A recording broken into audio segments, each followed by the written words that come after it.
Hola, buen día a todos. Es una alegría enorme poder estar otro domingo más aquí en Iglesia Viva, de nuestro lugar de reunión, transmitiendo un nuevo mensaje, una nueva palabra de parte de Dios. Y aún qué motivación más grande también ser parte de este proyecto que hemos denominado Milagros, que sin duda traerá mucha bendición a nuestras vidas y además va a poder crear o modificar nuestras expectativas acerca de lo que Dios puede seguir haciendo hoy en día en pleno siglo XXI. La verdad que durante estas 2 semanas ha sido tremendo los videos explicativos, las cápsulas explicativas que hemos visto a través de nuestras redes sociales y hermosos testimonios de lo que Dios ha hecho en la vida de matrimonios, de familias que han sido transformadas a través de un milagro del Señor. La verdad que te invito a que tú puedas compartir a través de tus redes sociales estos videos y estos testimonios para que otros también puedan conocer a Dios a través de lo que Él ha hecho en la vida de personas reales y personas que hoy día pueden seguir contando su testimonio. La verdad es que te invitamos a compartirlo y también que tú también puedas escribirnos a través de nuestras redes sociales y exponer lo que tú requieres que Dios haga en tu vida, el milagro que tú necesitas. Hoy día la sociedad, el mundo, la humanidad necesita un milagro de parte de Dios y nosotros podemos interceder, podemos clamar a Dios para que Él pueda hacer el milagro que tú necesitas. Así que comparte, escríbenos y estaremos obrando como iglesia para que la mano de Dios se mueva a favor de lo que tú necesitas. En la semana anterior pudimos conocer el primer milagro que Jesús realizó en este recorrido, este trayecto hacia la cruz. La verdad que fue un milagro en el cual convirtió el agua en vino y fue una tremenda palabra de Dios la semana anterior.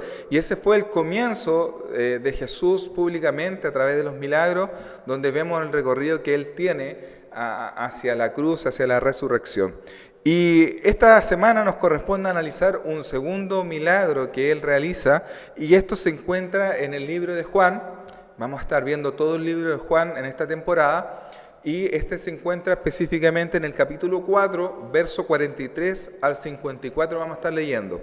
Mientras tú buscas en tu Biblia, yo por mientras te voy a contar un testimonio. La verdad que siempre es muy reconfortante saber lo que otros le ha pasado para animarnos. Y te quiero hablar de un testimonio de una mujer llamada Ana Elvis. Esta mujer era de Tennessee, de la ciudad de Estados Unidos.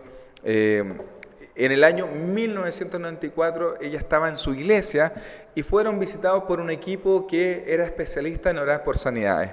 Y en dicha oportunidad Ana estaba en la iglesia y ella tenía 49 años y sufría de la enfermedad de Parkinson. Y la verdad que no parecía una mujer de 49, sino que en realidad estaba muy deteriorado su cuerpo a través de la enfermedad y parecía una mujer mayor. Y en esa oportunidad este equipo estaba orando por los milagros y sanidades, pero en esa noche en particular el enfoque de la reunión estaba destinado a aquellos jóvenes que iban a asumir un desafío de rendir su vida al Señor a través de llamados que había de parte de Él. Y el equipo estaba orando en función de esos jóvenes que iban a tomar la decisión de ser pastores, otros maestros, otros misioneros. Y ese era el foco de la reunión. Y no obstante, Ana insistió en que oraran por ella porque sentía de parte de Dios que era el momento de la sanidad que ella estaba buscando. Y la verdad que insistió tanto que el predicador no tuvo razón alguna para decirle que viniese otro día, que era otro momento para orar, pero ella insistió muchísimo y él accedió a orar y al momento de que el predicador pone sus manos sobre la vida de Ana y oran al Señor, ella se desvanece. Y el predicador se fue a orar por otros jóvenes y cuando volvió seguía Ana desvanecida. Y él no sabía claramente qué era la enfermedad de Parkinson, sabía que produce temblor, pero no sabía lo que conllevaba tener Parkinson. Y le pregunta al esposo, le dice, hey, explícame un poco cuál es la enfermedad. Y él explica a grandes rasgos que la enfermedad de Parkinson es una enfermedad degenerativa que mata las neuronas del cerebro. Y la verdad que él en ese momento sintió de orar por Ana nuevamente y y ora por un milagro creativo en función de que las neuronas de Ana fueran nuevamente reactivadas, que volviesen a tener la cantidad de neuronas que todos nosotros tenemos y que de una u otra forma la enfermedad había ido eliminando.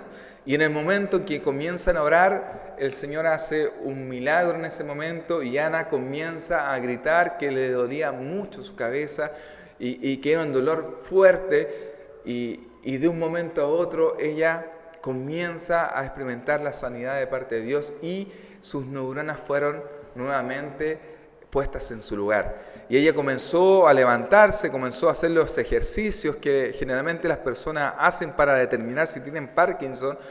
Pidió un vaso de agua, se lo bebió completamente, pidió un teclado y le accedieron ahí para que pudiese tocar y empezó a tocar piano y la verdad que fue un momento glorioso de un testimonio vivo de una persona que fue sanada de Parkinson a través de la oración. Y qué tremendo es saber que en distintas ciudades del mundo, en distintos lugares, Dios sigue haciendo milagros. Dios no ha cambiado, es el mismo de ayer, de hoy y de siempre. Y te invito a que esta mañana podamos tú y yo dejar que el Espíritu Santo pueda hablar a nuestras vidas y pueda cambiar nuestras perspectivas, nuestras expectativas acerca de lo que Dios puede hacer en tu vida, en mi vida y en la que están cerca de nosotros. Así que vamos a leer el capítulo 4 del libro de Juan, verso 43 al 54. Dice, pasados los 2 días, Jesús siguió camino a Galilea. Él mismo había declarado que un profeta no recibe honra en su propio pueblo. Sin embargo, los galileos lo recibieron bien porque habían estado en Jerusalén durante la celebración de la Pascua y habían visto todo lo que él hizo allí. Entre la distancia de Jerusalén a Galilea, o en este caso, hay una distancia importante, pero Jesús se da cuenta que en Jerusalén no fue bien recibido y en Galilea sí lo fue. Eso es un punto importante que vamos a tratar durante la prédica. En su paso por Galilea, Jesús llegó a Caná, donde había convertido el agua en vino.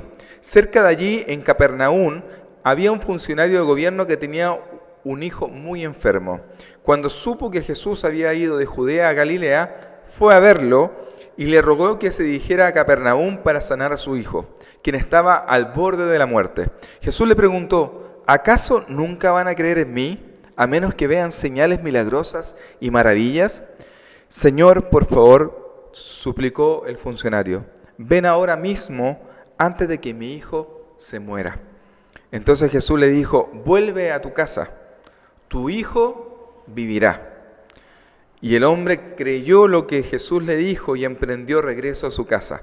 Mientras el funcionario iba en camino, algunos de sus sirvientes salieron a su encuentro con la noticia de que su hijo estaba vivo y sano.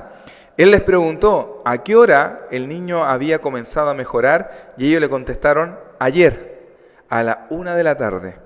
La fiebre de pronto se fue. Entonces el padre se dio cuenta de que la sanidad había ocurrido en el mismo instante en que Jesús le había dicho, tu hijo vivirá. Y tanto él como todos los de su casa creyeron en Jesús. Esa fue la segunda señal milagrosa que hizo Jesús en Galilea al volver de Judea. Qué maravillosa historia. La verdad que cuando uno lee, siempre lo repito, pero cuando uno lee la Biblia y ve estas historias donde aparece Jesús, Él es capaz de hacer lo que nosotros nunca pensaríamos. Y lo primero que podemos observar en la historia que leemos es que Jesús vuelve a Caná, al lugar donde habíamos hablado la semana pasada. El primer milagro que Jesús hizo, lo hizo en Caná y vuelve a ese lugar. Y es precisamente el lugar donde es bien recibido por la causa de lo realizado en la fiesta de la Pascua. La verdad que él no fue muy bien recibido en Jerusalén y me llama profundamente la atención la declaración que hace Jesús sobre que no recibe el reconocimiento de su mismo pueblo. Jesús en Jerusalén recibe el desprecio de los líderes y al parecer la historia pareciese que se sigue repitiendo en nuestra sociedad. Hoy en día esto es como un paréntesis de lo que voy a hablar esta mañana, pero parece que hoy en día la cultura de honra no es muy habitual en cada uno de nosotros.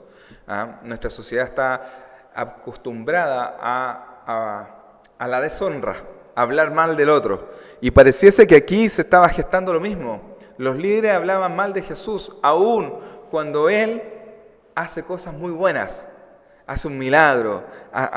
Así que pareciese que la historia se repite y la humanidad también ha dejado de honrar a Dios, al Creador de todo, al que creó todo de la nada. Así que qué interesante saber que hoy día tenemos la oportunidad de honrar a Dios, de honrar a aquellos que están cerca nuestro, y eso debiese ser una práctica constante en nuestra vida.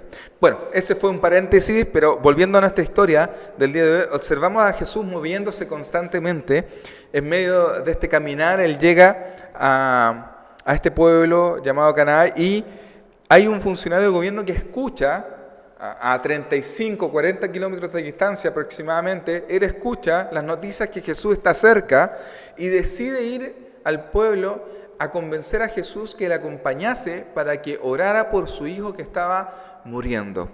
El texto habla de que estaba al borde de la muerte y además tenía una fiebre muy fuerte. Y lo más probable es que cuando yo pienso en este relato, lo más probable es que pienso en este funcionario de gobierno. Si lo ubicáramos hoy día, sería alguien de rango, sería algún subsecretario, algún ministro, alguien importante dentro del gobierno. Y él podría haber enviado a alguien, algún sirviente, algún mensajero, a alguien con autoridad para que trajese a Jesús a su casa. Pero él toma la decisión de ir él mismo a convencer a Jesús de que él fuese a su casa. Y viaja no cifra menor de 35 kilómetros. En ese tiempo era una distancia importante. Pienso por un minuto la situación vivida por el papá. Ese oficial de rango, ese oficial que tiene autoridad, ese oficial que tiene sirvientes, ese oficial que tiene una casa importante, estaba viviendo una angustia tremenda. Estaba muriéndose su hijo y él no podía, ni con todo el dinero, ni con toda la autoridad, ni con todo su estatus, poder solucionar ese conflicto. Lo más probable es que haya golpeado todas las puertas de los médicos, lo haya llevado a la mejor clínica de Jerusalén, de Capernaum, al mejor hospital, y nada estaba resuelto. Y incluso sus influencias, sus recursos no estaban sirviendo para nada. Pero escucha que Jesús está en la ciudad y decide ir por su última opción, por su último recurso y la última esperanza que él tenía de que su hijo fuese sanado. Y es aquí donde lo primero que me llama profundamente la atención de la historia es que al momento cuando Jesús escucha la solicitud del funcionario, simplemente le responde, vuelve a tu casa, tu hijo vivirá. Jesús no hace preguntas sobre lo que está ocurriendo con el niño. No está preguntando qué es lo que le pasa, qué es lo que sucede, qué enfermedad tiene. Jesús no hace esa pregunta, simplemente escucha la súplica del hombre y le responde, vuelve a tu casa porque tu hijo vivirá. Y es el primer punto que tenemos esta mañana, que tener claro y en forma práctica en nuestra vida. Jesús conoce nuestras necesidades. Él conoce profundamente nuestras necesidades, pero necesita que tú y yo le digamos, declaremos lo que necesitamos. Jesús escuchó al funcionario y cuando él suplicó, oró, intervino, clamó, Jesús da la respuesta. Mira qué interesante, Jesús conocía la enfermedad, conocía el contexto, conoce tu necesidad y mi necesidad, pero Él necesita que tú y yo le digamos, declaremos lo que nos sucede, lo que necesitamos que Él haga en nuestra vida. En forma práctica, si tú tienes una necesidad de un milagro, debemos pedir la intervención de Dios. La Biblia siempre de una u otra forma nos enseña a que clamemos, a que declaremos, a que pidamos la ayuda y la intervención de Dios. Y para eso tú y yo tenemos que confiar que Dios hará su parte. Lo que Él sabe mejor hacer, lo imposible, Él lo puede hacer posible. Pero para eso, Hebreos capítulo 11, versículo 6, dice, de hecho, sin fe es imposible agradar a Dios. Todo aquel que desea acercarse a Dios debe creer que Él existe y que Él recompensa a los que le buscan con sinceridad. Entonces, el primer punto de esta mañana que te quiero mencionar a través de esta historia, y un punto práctico, es que tú y yo le digamos a Jesús lo que necesitamos que Él haga. Acá el funcionario fue y declaró su necesidad, le suplicó a Jesús que le acompañase, pero Jesús responde, tranquilo, yo conozco lo que tú estás pasando, vuelve a tu casa, porque tu hijo está sano. Y es lo que de una otra forma Dios quiere, que dejemos sobre Él nuestras necesidades, nuestras cargas, todo aquello que de una otra forma nos duele, nos tiene estresados, nos tiene quizás preocupados, ese milagro que tú necesitas, Jesús quiere que tú lo declares y declares la confianza que tienes en Él.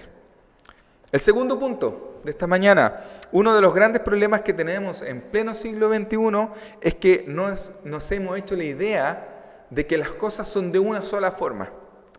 Que no hay otras maneras de hacer las cosas y pareciese que hemos perdido la capacidad de asombrarnos, hemos perdido la capacidad de que nuestros paradigmas, nuestros pensamientos, lo que pensamos, lo que creemos, sea transformado. Y no estamos dispuestos a quebrar o a transformar o a doblegar nuestra manera de pensar en la cual entendemos este mundo y las cosas que suceden en él. Cuando leo esta historia de Jesús, pienso por un instante en que Jesús es el único que enseña que pueden existir muchas formas de hacer las cosas. Cada vez que tú lees una historia de Jesús, vas a ver una manera distinta de cómo reaccionar, de cómo actuar, de cómo mover, cómo Él mueve los escenarios de una manera distinta. Y cuando leemos que el funcionario de gobierno se acerca a Jesús y le plantea la posibilidad que le acompañase, para que pueda sanar a su hijo, Jesús con toda tranquilidad le dice, hey, no es necesario. Con la respuesta que le da le está diciendo, no es necesario que yo vaya, simplemente vuelve, que yo ya hice lo que sé mejor hacer, milagros. Yo ya sané a tu hijo, tranquilo, vuelve a tu casa. Y pienso en que es una locura. Miremos el contexto. Ponte tú un momento en el lugar de ese papá. Ponte tú en el lugar de ese hombre que su única esperanza, su última esperanza, era que Jesús le acompañase, visitase su casa, pusiese sus manos sobre este niño, hiciera lo que él sabe mejor hacer. Pero resulta que Jesús simplemente le dice, hey, tranquilo, vuelve, yo ya lo hice. Yo pienso que yo no me hubiese quedado tranquilo con esa respuesta. Conociendo mi realidad, yo le hubiese insistido, pero Jesús, yo necesito que tú vayas. Porque viajé, porque recorrí todas las soluciones posibles y tú eres mi última esperanza. Y tú me estás diciendo que yo me devuelva sin tu persona. Yo pienso por un minuto en esa escena y es una locura. Y Jesús cambia la manera de hacer las cosas. El problema es que muchas veces nosotros es que queremos que las cosas se hagan como nosotros las deseamos. Y Jesús nos está diciendo esta tarde, Él tiene una manera muy distinta de hacer las cosas. Y me llama la atención incluso lo que dice previo. ¿Acaso nunca van a creer en mí a menos que vean señales milagrosas y maravillas? Esta es la pregunta constante que se repite en nuestra sociedad. Incluso hoy, en un siglo súper neoliberal, que está lleno de información, la sociedad está obstinada en buscar las respuestas. La sociedad está obligada, está ensimismada en querer tener la respuesta de todo. Incluso ante la evidencia frente a sus ojos, aún así sigue buscando evidencias sobre evidencias para poder seguir pensando como quieren que sean las cosas. Y en este caso Jesús estaba frente a una sociedad que le exigía milagros y sanidades para poder confiar en su palabra. Y esto es lo que marca la diferencia de la historia. Y este es el punto práctico de esta historia. El segundo punto práctico es que confiemos en la palabra de Jesús. Cuando me pongo a pensar en que el hombre escucha simplemente: vuelve a tu casa, que tu hijo vivirá, podría haber tenido dos caminos. Uno, el natural, el humano, haberse molestado, haberse enojado, haberse ido frustrado a su casa y pateando un poco, como dice el buen chileno, la perra ahí en camino, enojado porque Jesús no lo acompañó, o el otro camino era confiar en lo que Jesús estaba diciendo. Y él tomó ese camino. Confiar en la palabra de Jesús, que lo que Él dice, se hace.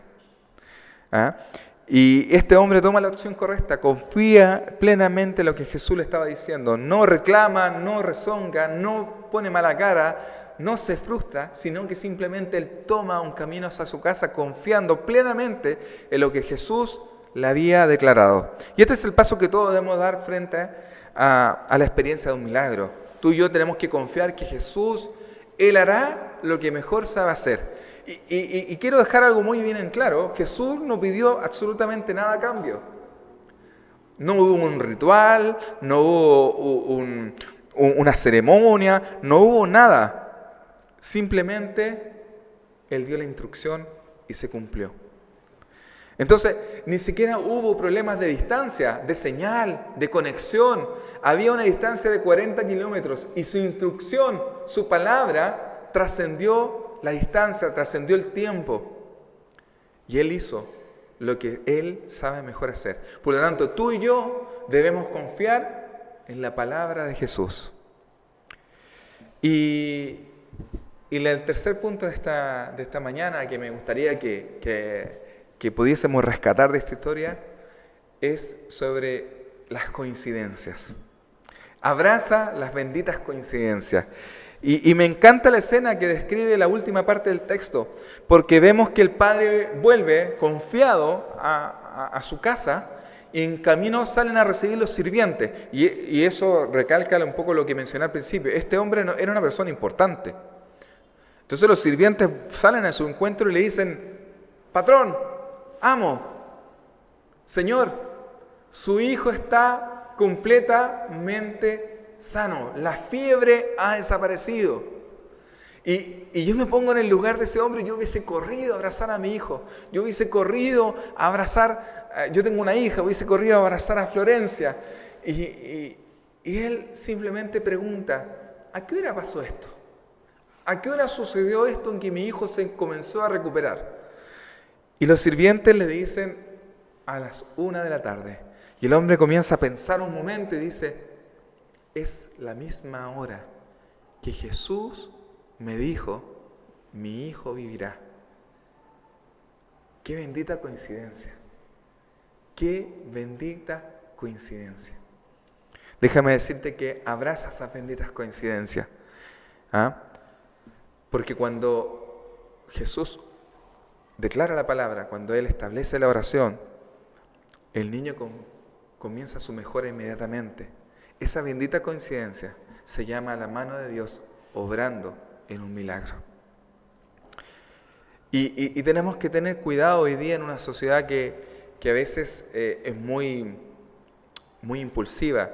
No todo podemos denominar milagro, pero sí lo que tenemos que tener claro es que cuando tú y yo oramos y ocurre esta coincidencia, es la intervención de Dios. Cuando le decimos a Dios lo que necesitamos y ocurre esta coincidencia, podemos denominar a eso un milagro, porque la mano de Dios se mueve. Y escúchame bien lo que te voy a decir esta mañana, y esto quiero que, si hay algo que me gustaría que te grabaras de esta prédica o de esta reflexión de esta mañana, es esta frase: el motor de un milagro es la oración. Cuando Jesús extiende su mano, es porque precedió una oración, una súplica. El hombre le suplicó, por favor, Jesús, necesito que vayas conmigo a mi casa y a sanar a mi hijo. Jesús simplemente escuchó la súplica o escuchó la oración de ese hombre e intervino.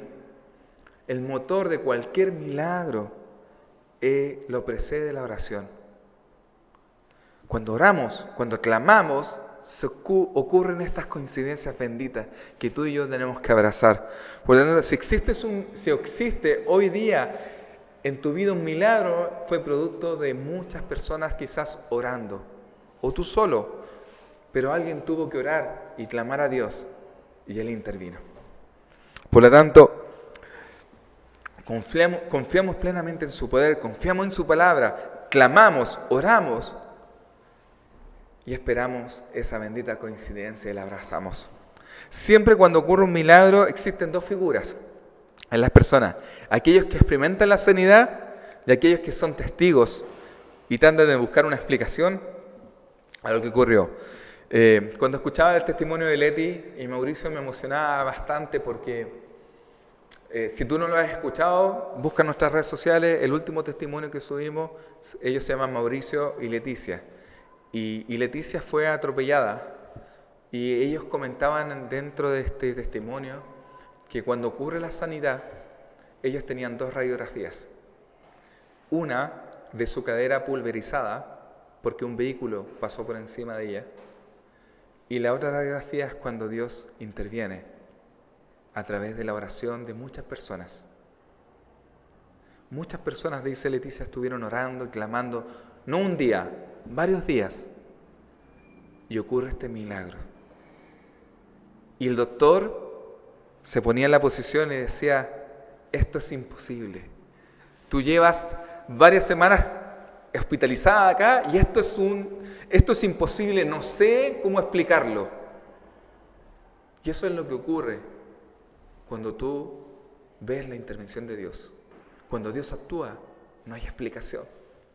Son las benditas coincidencias, o los médicos a veces las llaman anomalías. Esas anomalías que no tienen cómo explicar, Dios es la intervención misma de ese milagro. Así que déjame decirte que esas benditas coincidencias, abrázalas. Si tú has tenido la oportunidad de experimentar un milagro en tu vida, abraza esa bendita coincidencia y compártela, porque otros necesitan también conocerla.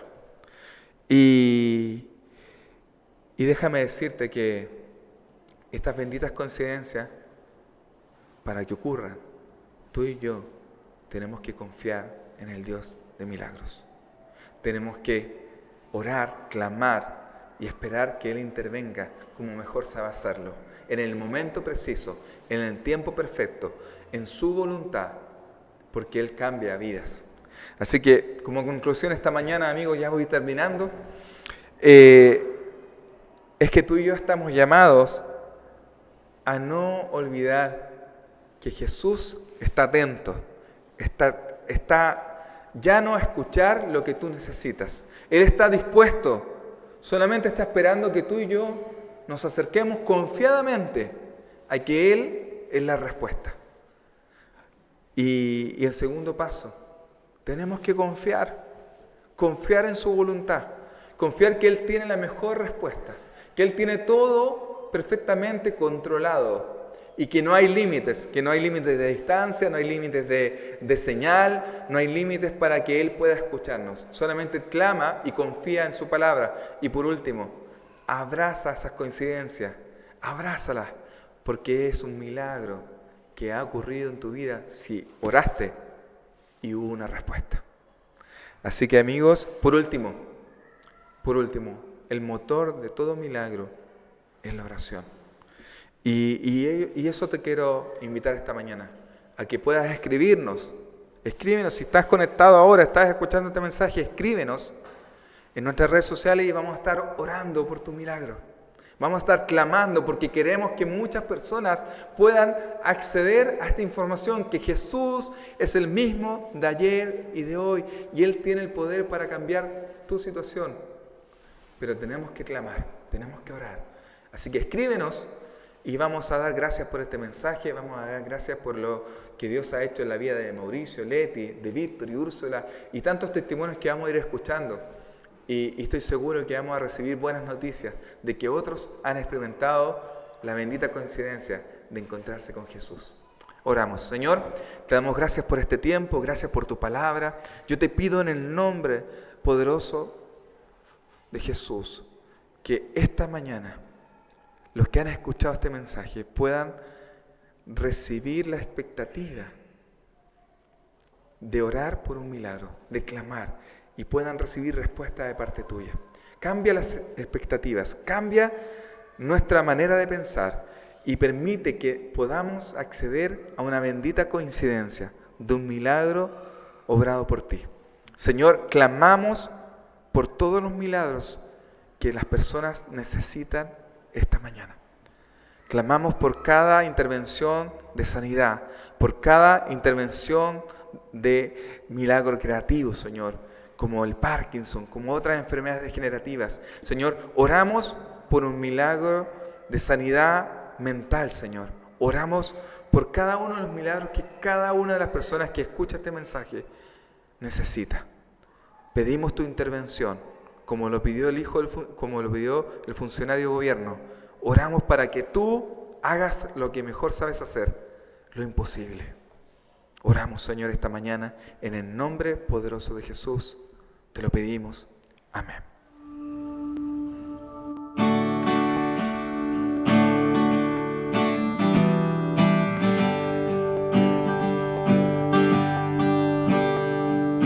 Viene con poder, todo reino lo verá. Cadenas romperá, todos le adorarán. Quien como el Señor Dios fuerte, Él es el león, león de Judá. Él tiene poder para liberar, todos se postrarán ante ti. Él es el Cordero, Cordero inmolado, su sangre en la cruz borró mi pecado. Todos se postrarán ante el Cordero y el león, todos se postrarán ante ti. Oh, oh, oh, oh. Abrir las puertas hoy, al Rey de Reyes, sí, Señor.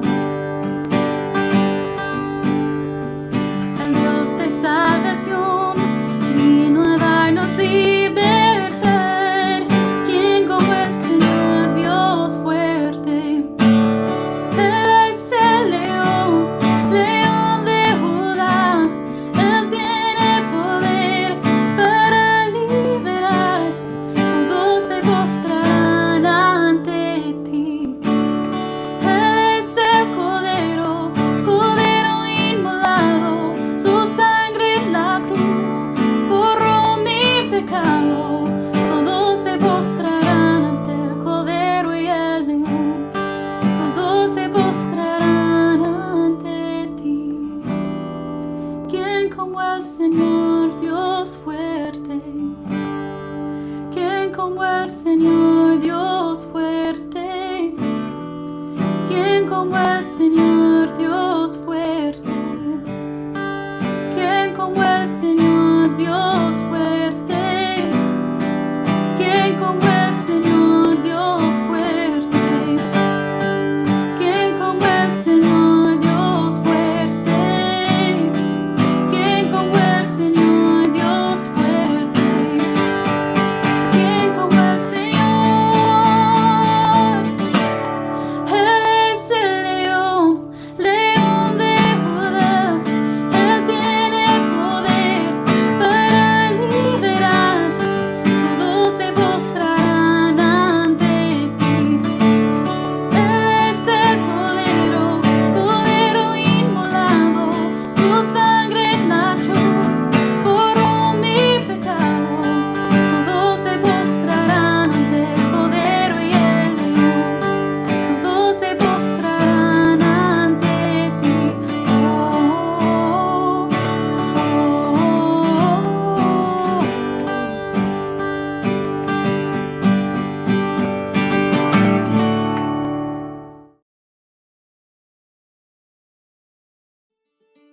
¿Por qué nos cuesta creer en los milagros en el siglo XXI? Curiosamente, los argumentos que muchos usan para decir que los milagros no ocurren no tienen su raíz en el siglo XXI, sino en el siglo XVIII, con un filósofo y escéptico escocés, David Hume. Y él decía lo siguiente, que los milagros no existen porque no hay ningún testigo ocular creíble. Pero curiosamente, Hume defendía esta idea diciendo que los milagros no existen porque no hay testigos creíbles, y no hay testigos creíbles porque los milagros no suceden. Entonces ustedes pueden ver que este es un razonamiento circular y es una falacia de la lógica, y nadie podría creer en los milagros bajo esas condiciones. Entonces nosotros vemos que en verdad no es un buen argumento que hacía Hume en el siglo XVIII, pero muchos hoy día siguen usando lo mismo, que no creo en los milagros porque los milagros no suceden. Tenemos que analizar la evidencia, los testimonios, con una mente abierta y no cerrar la puerta a priori. Otro argumento que decía Hume era que las personas a menudo son demasiado crédulas cuando escuchan un testigo de un milagro. Pero yo hago esta pregunta: ¿qué influye la credibilidad de los milagros si las personas son crédulas o no? Si las personas son poco crédulas, ¿hace que el milagro sea más creíble? No, nosotros creemos que la capacidad de la gente de creer o no creer no cambia de ninguna manera la realidad de algo histórico, algo real que ha ocurrido. Piénselo así, quizás hubiera sido poco creíble para los soldados japoneses en la Segunda Guerra Mundial que el emperador había rendido frente a la Alianza. De hecho, fue tan increíble para ellos que seguían luchando en las cuevas, en las trincheras, por varios meses más, porque no podían creer que su emperador había rendido. Entonces, el hecho que alguien es crédulo o muy poco o poco crédulo no significa o no impacta de ninguna manera la realidad de algo que ha ocurrido. Hume explicaba que mientras que se iban desarrollando las sociedades y culturas, que iban dejando las creencias místicas, sobrenaturales, fantásticas con respecto a los milagros. Pero ¿será así? ¿Será así el día de hoy? En un estudio que hizo un doctorado del Duke University en Estados Unidos, concluyó que 90% del mundo cree en lo sobrenatural, o en los espíritus, o la existencia de los milagros.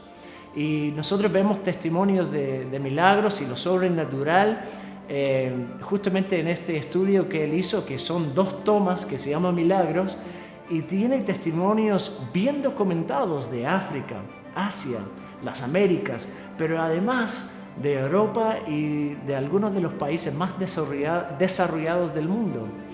Es decir, esto no es un argumento ad populum. O sea, no estamos diciendo la mayoría cree que los milagros existen, por lo tanto los milagros existen. No estamos diciendo eso. Pero si 90% del mundo cree en la posibilidad de los milagros, no debemos presuponer a priori que los milagros no existen. Mínimo, debemos de pensar racionalmente y claramente con respecto a los milagros. La carga de la prueba, o los que tienen la responsabilidad de probar su postura, son los que niegan la existencia de los milagros, no los que afirman los milagros.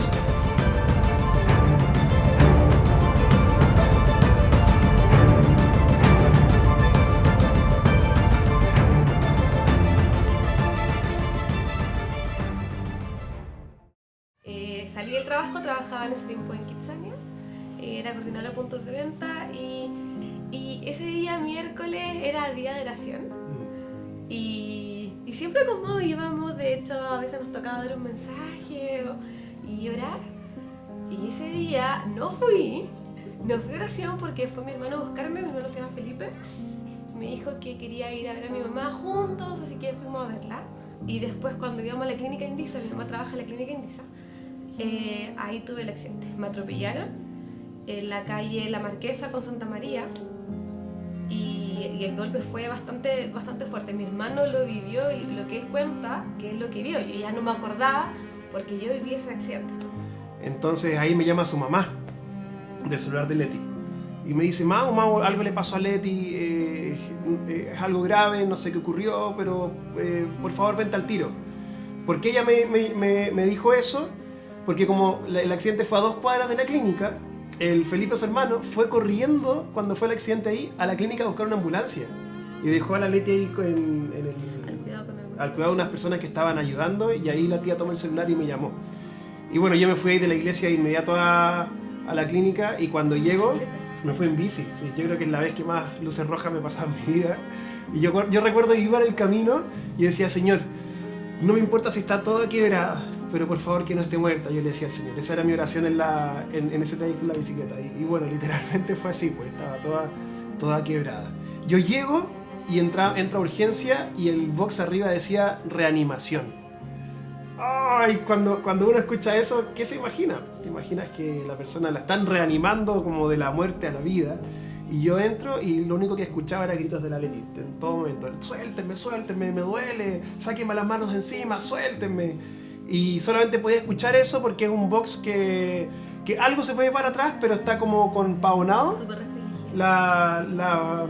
las puertas. Entonces se veían movimientos de personas, pero no se veía qué ocurría adentro. Y ahí llego y aparece el hermano de Leti y me dice: oye, la atropellaron, íbamos los dos juntos, no sé cómo no me atropellaron a mí. Y fue un tipo que se pasó un discopare. Fue que el auto le pegó en la pierna derecha. Sí, ahí tuve una fractura expuesta de tibia y peroné. Después él pasó por arriba de mi cadera. Bueno, el golpe pasó por arriba de mi cadera con las ruedas, entonces tuve una fractura de cadera, donde se murió mi cadera.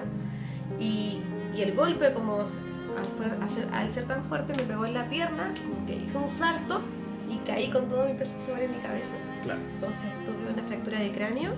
Los médicos dicen que durante la operación tuvieron que finalizar rápido la operación porque le comenzó a aumentar la presión del cráneo, o la presión intracraniana. Y ahí nos explicaban que como cuando uno se golpea, por ejemplo, la muñeca o el tobillo y se te inflama, lo mismo ocurre con el cerebro, que el cerebro se inflama, pero como está el cráneo, no tiene para dónde escapar la inflamación. Entonces uno se golpea y claro, se ve así como un cototo, como decimos en Chile. Pero no hay por dónde escapar de presión en el cerebro. Y era urgente abrir esa parte del hueso para que saliera la presión, o si no iba a empezar a comprimir el cerebro, y ahí donde iban a venir los peores problemas después. Y ahí se complicó todo. Ahí se complicó porque tuvieron que trasladarla de la Indisa al Hospital del Trabajador. Dentro de todo la están operando y ya eran como... Esto fue a las 8 de la noche el accidente. Ya eran como las 12 de la noche en el Hospital del Trabajador, ya le habían trasladado. Y yo recuerdo que con el Pipe, con el hermano, salimos a comprar algo, estábamos tranquilos dentro de todo, todavía no era tan grave. Y cuando volvemos, estaban todos con cara larga, habían como 20 o 30 personas en la sala de espera con nosotros. Y ahí nos explican que el médico salió de la operación a decirnos que le aumentó aún más la presión del cerebro. Y el problema de eso es que como el cerebro se empieza a comprimir, empieza como a ocurrir lesiones en pequeños vasitos, cosas que en verdad uno no entiende, pero que ahí puede pasar cualquier cosa. O sea, deja de funcionar y hasta ahí llega la persona. El médico dijo que la operación iba a ser muy riesgosa, que cualquier cosa podía suceder, que no nos hiciéramos esperanzas de que pasara la noche. Gracias a Dios no falleció en la operación y sale el médico como a las 5 de la mañana y nos dice: bueno, sobrevivió a la operación, pero estas cosas son muy inestables, este tipo de operaciones, así que no se hagan grandes expectativas al respecto. No creo que pase la mañana. Así nos dice. Y así estuvimos del día lunes hasta del día miércoles, que fue el accidente. Jueves el médico salía en la mañana: bueno, sobrevivió la noche, pero es probable que no pase la mañana, así que pasen a despedirse. Y estuvimos despidiéndonos de la Leti de miércoles, quiero decir, hasta el día lunes en la mañana, que ahí comenzó un proceso de que la comenzaron a despertar. Y los médicos siempre nos decían: no se hagan expectativas, que no va a sobrevivir, así que aprovechen de despedirse, si tienen como que arreglar alguna cuenta con ella, aunque estaba la Leti en coma. Y así seguimos durante estos días del miércoles al lunes, y fue un tiempo súper lindo. Y yo diría que ahí comenzamos a vivir sin duda el milagro de parte del Señor. Porque la cantidad de gente que estuvo con nosotros, la cantidad de gente que nos escribía que estaba orando por nosotros, la cantidad de personas que estuvo físicamente ahí en el lugar. O sea, cada vez que alguien entraba al hospital y nos decían, y le preguntamos cómo llegaste acá, porque igual era un lugar de difícil acceso entre el hospital. Y nos decían, no, es que el guardia nos preguntaba si veníamos por la modelo. Porque era tanta gente que venía a verla que ellos pensaban que era una actriz o una modelo que estaba hospitalizada, algo así. Claro, que era como alguien famosa. Entonces se hizo famosa en todo el hospital. Y éramos como 80 personas y pudimos cenar, tener la Santa Cena ahí en la sala de espera del hospital, todos llorando, con fe de que Dios podía hacer un milagro, pero también con fe de que incluso aunque Dios no lo hiciera, el Señor nos seguía amando y Él nos seguía sosteniendo y Él nos daba la contención a través del amor entre los hermanos. Y así estuvimos hasta el día lunes que entramos temprano. Entramos y el paramédico que estaba ahí de turno nos dice, ya, háblenle. Y nosotros, ¿cómo? No, si no se puede, le decimos. Sí, háblenle, ya despiértenla. No se puede. Y el tipo va y le grita, Leticia. Y nosotros nos enojamos un montón con él, queríamos como pegarle, ¿no? Porque tanto que nos habían dicho que no la estimuláramos. Y él dice eso y yo recuerdo que la Leti empieza como a moverse así, estaba súper dopada. Y nosotros, Leti, estamos aquí, Leti. Y la Leti no se dio ni cuenta, pero ahí nos dijo, no, si el médico dijo que ya podemos despertarla. Y claro, y como a las 2 horas recién apareció el médico. ¿Qué nos dimos cuenta ahí? Que un neurocirujano de por sí tiene que ser muy frío, porque están tratando con el cerebro ahí como in situ. Entonces el neuro que nos tocó al menos era muy frío en su forma de explicar las cosas. Y él nos dijo, y cuando salió nos dijo, no se nos murió la chiquilla. Así nos dijo. Pero prepárense para claro. La otra parte. Pero ahora vienen las secuelas. Recuerdo que ese proceso ya después de la operación fue una experiencia que recuerdo muy bien, muy presente. Pero antes, así como Mo contó que había mucha gente que fue a orar, mi mamá grabó. Mi mamá grabó la sala en momentos y cuánta gente fue, creo mucho en el poder de la unidad, de la vida como comunidad, orando. Creo que también eso es un factor muy relevante en esto, en el milagro que también Dios hizo en mi vida. Y ya, cuando desperté, yo recuerdo que lo primero que vi fue muchos letreros y no entendía y no me dediqué a mirarlos, solo dije, yo no tengo que estar acá, mi papá se equivocó. Lo asocié pensando que mi papá, porque mi papá es paramédico, entonces pensé que cualquier cosa, uno vive como con un papá que trabaja en el área de salud, te duele algo, te lleva al médico, esto, vamos. Entonces era esa la línea y ahí quise escaparme, me amarraron. Tú me preguntabas cada 5 o 10 minutos dónde estábamos. Y yo te decía, en la clínica o en el hospital. Tú me decías, ¿en serio? Así como asombrada. Y no después hablábamos de otro tema y seguíamos y me volví a preguntar. Así. No, pero realmente lo que el Señor provocó en mi cuerpo, yo no sabía hasta que me empecé a dar cuenta. Todo me contaban. Todo me decía, ¡ay, Leti, mira, es un milagro! Después, en un día en la mañana, cuando ya estaba más lúcida con todos mis sentidos, leí cada cartel. Mi habitación estaba llena, empapelada totalmente de oraciones, de fotos, de carteles, de ánimo, tú puedes, no estás sola, hay una familia orando por ti, y tantas frases tan hermosas, que era como, ya, ¿qué pasó acá? Wow, ¿por qué tanto? O sea, ya, tuve un accidente. Intenté como bajarle el perfil a todo, diciendo, pero no me hacía sentido muchas cosas. Y ahí va cada día el médico, cuando me empezaba a hacer pruebas de, ya, vamos a hacer estos ejercicios matemáticos, pero me dio como, no tengo 5 años, me sentía insultada, me sentía como, te estás burlando de mí. Porque... en mi forma de todavía no entender la realidad o la magnitud del accidente que tuve. La cadera estaba totalmente fracturada y tengo radiografía en mano que sale la muestra de mi cadera y él me la mostraba y para mí era como, pero si no me duele. Y el traumatólogo decía, tranquila, ya está más estable, pero es que no me duele. Y ahí me llevaron porque me iban a operar, me iban a llevar al quirófano, entonces me fueron a hacer por seguridad o por parte del protocolo quizás otra radiografía más y ven que no tengo nada, Claro. ellos quedaron, ahí fue otro golpe como, o otra forma fuerte para los médicos de impresión de ver, este eres tú, esta es tu cadera, y ahí me explicaba, y yo recuerdo perfectamente, yo en la camilla me dijo, esta eres tú, esta es tu cadera, y ahora esta eres tú, no sé qué te pasó acá, esta de verdad que eres tú y no te fuiste, estuviste acá, no sé, ya creo que eran 3 semanas, imposible, esto, yo recuerdo que para el médico era como que se tenía que golpear en la cabeza, no lo puedo entender, acá y hay algo que no entiendo, ¿cómo no me hace sentido? Y dentro de mi corazón era como, ¿no te das cuenta que es Dios? Dios me sanó, yo estoy bien. Y así fue parte de yo asimilarlo como todo, entendiendo como la realidad de lo que estaba viviendo. Pero uno de los golpes duros también para mí fue post-milagro, cuando salí, me pude bajar y me miré al espejo, fui al baño sola y ya no estar con chatas ni nada, sino poder mirarme al espejo y ver que no tenía mi hueso, ver que había bajado 15 kilos, que pesaba 45 kilos y ver que tenía mis ojos como todavía inflados, verme otra persona, era otra Leti. Fue un golpe duro de aceptarme, de ver, esta soy yo, pero ahora recuerda que eres un milagro, que no ibas a vivir, y ahí es donde empecé a entender lo que el Señor estaba haciendo en mi vida, de lo que Dios me había hecho. Entonces fue como, oh, esto fue en serio, no fue como para, uno puede como tintar, ponerle tinta de hacerlo más bello, pero no, lo veía, lo tocaba en mí, era como, oh, wow.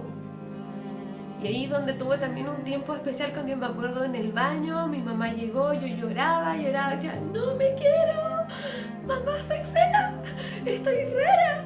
Y lloraba, mi mamá me abrazaba y después fue un buen rato que tuve con Dios y fue como, Dios perdona, realmente gracias, me acepto así, tal cual como me dejaste y gracias por darme la vida, aunque me quede con la cabeza de esta forma, listo, gracias. Y recuerdo que después de ese tiempo ya había aceptado mi cuerpo y recuerdo que el médico llegó, ya seguía en el hospital, me seguían controlando, ya había pasado todas las pruebas psicológicas duras y gracias a Dios no había secuela de nada, entonces iban, el médico, me hacían 1000 pruebas y era como, ¿cómo no tienes nada? No, imposible, y seguía, hasta que se convenció de que realmente no quedé con secuelas.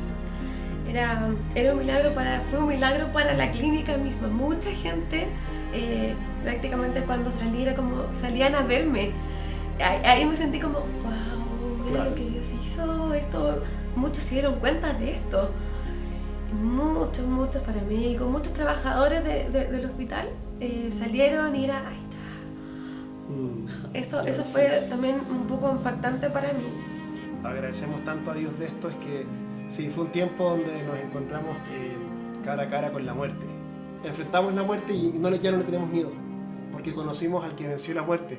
Incluso en la muerte misma, conocimos a él que él pudo en este caso levantar a Leti y traerla de la muerte a la vida. Y hasta el día de hoy, eso nos da fe y esperanza y también tranquilidad cuando quizás estamos viviendo algún momento difícil o alguna complicación. Que Jesús nos sigue sosteniendo y Él nos recuerda tanto lo que hizo hace 8 años, tal como Él siempre le dice al pueblo de Israel, yo soy el Dios de tu padre Abraham, de Isaac, de Jacob, como recordando las grandes cosas que Él ha hecho para hacernos saber que Él hasta el día de hoy todavía las puede seguir haciendo. Y nuestra fe no se basa en el milagro, nuestra fe se basa en Jesucristo, que Él nos promete que independiente cuál sea el resultado de la situación, Él nos sigue sustentando. Y nosotros le agradecemos porque Él produjo el milagro de sanidad. Y eso hasta el día de hoy nos da esa fortaleza de saber que Él siempre va a seguir sustentándonos.